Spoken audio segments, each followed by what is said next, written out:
Hello everyone, this is Top Car Props. I'm your boy Don.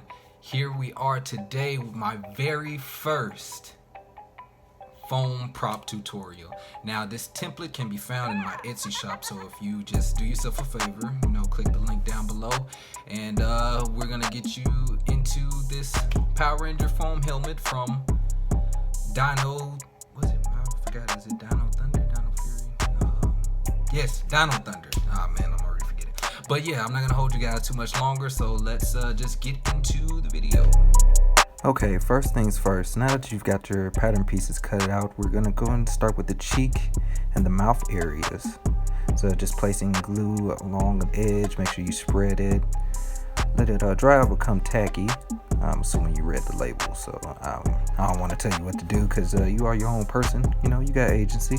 So yeah, we just spread it right there on that chin piece, and I'm gonna just speed this up. Just go ahead and blast through this.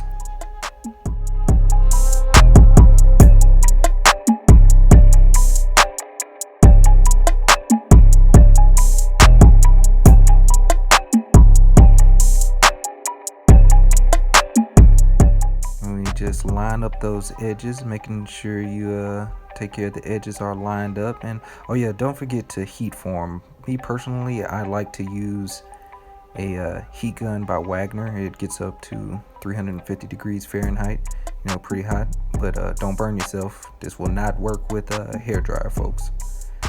So just with this being a helmet, you have to make sure certain parts are curved.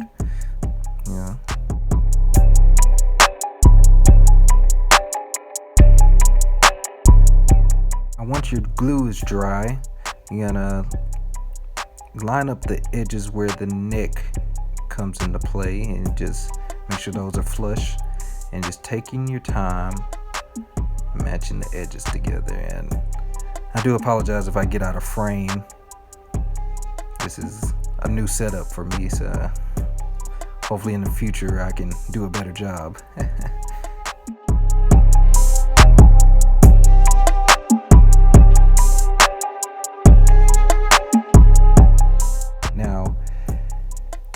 I have taken the diligence to put arrows where the two pieces should line up, and the key to this is where the arrows meet up, you begin to taper it inward so that it sinks in. And it's kind of hard for me to explain, but you have to kind of see it for yourself in this next part.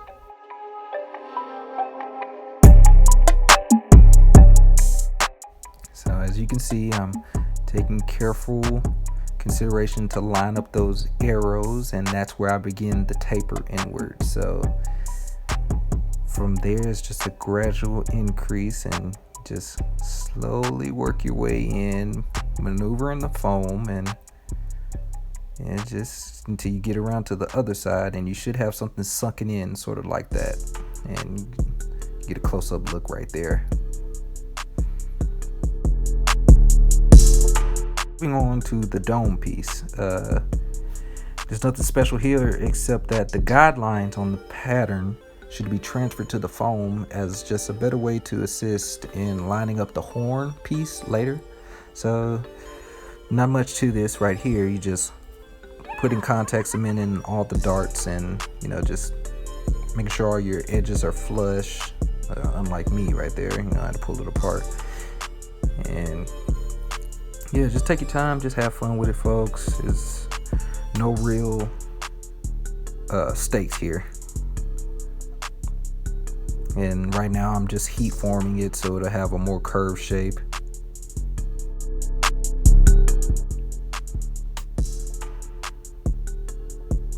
And if you have any trouble finding 10mm foam for this, I suggest going to Joann's Fabrics. They have a wide selection, and now apparently Michael's is also getting in stock.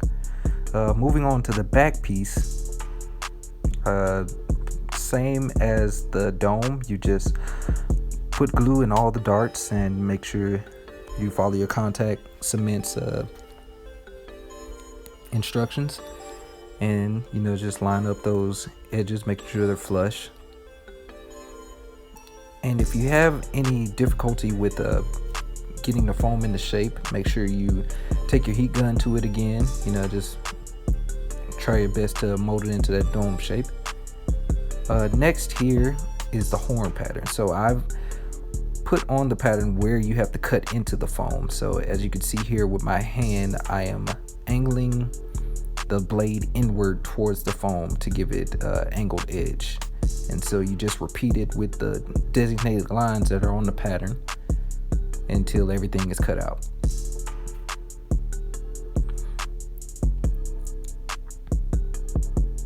And it's the same here on the edge that I am pointing to here.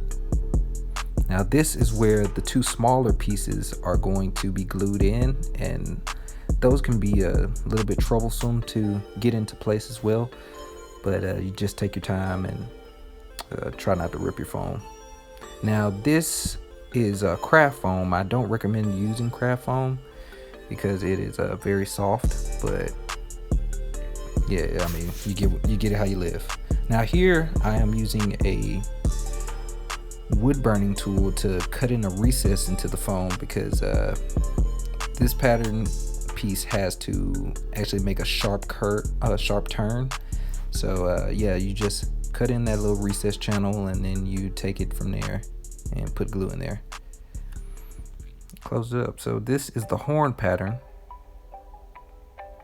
and we're just taking some time to glue and prepare the edges. Yeah, in the future I hope to put registration marks, but sorry about that, folks. So it's mostly just by eye, just lining up the edges and making sure everything works. But foam is very forgiving.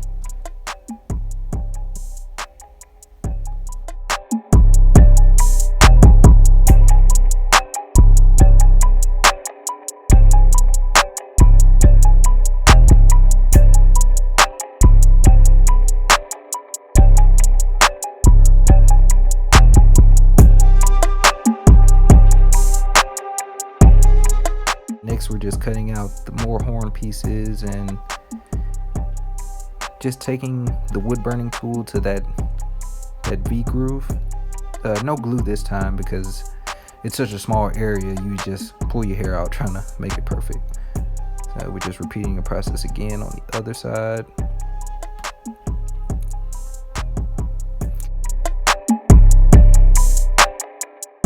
This piece I was actually probably proud of when I created it, but no big deal. Not to toot my own horn, but toot toot. And we're just gluing those into places, lining up the appropriate corners and edges, and those angle cuts coming out beautifully. And with the final step, we're just closing it all up.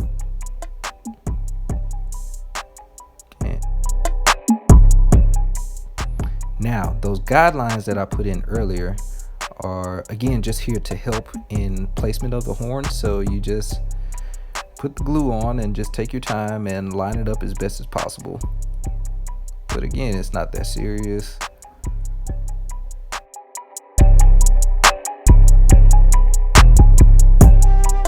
Now, this piece is completely optional. Me personally, I put it in because I figured it was necessary, but after finishing it up, I didn't really think that it was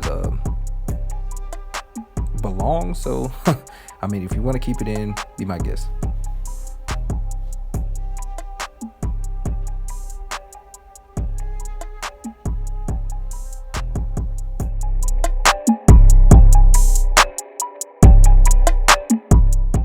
There we go. So here we are, showing off more of my clumsy work, doing what I do best. Look at those beautiful hands. Now next, we're finally starting to take shape. We're putting the top dome piece onto the bottom mouthpiece. Just spreading the glue, spread, Now we just lined up the edges, kind of eyeballing it again here, and make sure you glue all the way up into the peaked piece that is along the dome. And here we're just taking the heat gun, trying to put back in any more curves that we may have relaxed out from previous heat gun usage. Now is the big moment. We are putting the two halves together, and you just following that edge, putting it all in. Now this is a little difficult, trying to get your hands in, so I apologize if my hands move out of frame, but basically you just line up the edges, make sure they're flush again. The two lines there, they should line up where the three assembly pieces, you can see right there where my finger is pointing to. Make sure those lines line up. Man, I'm getting so tongue-tied today. I should have got some more sleep, I guess. But hey, man, being a cosplay dude, that's what it does to you.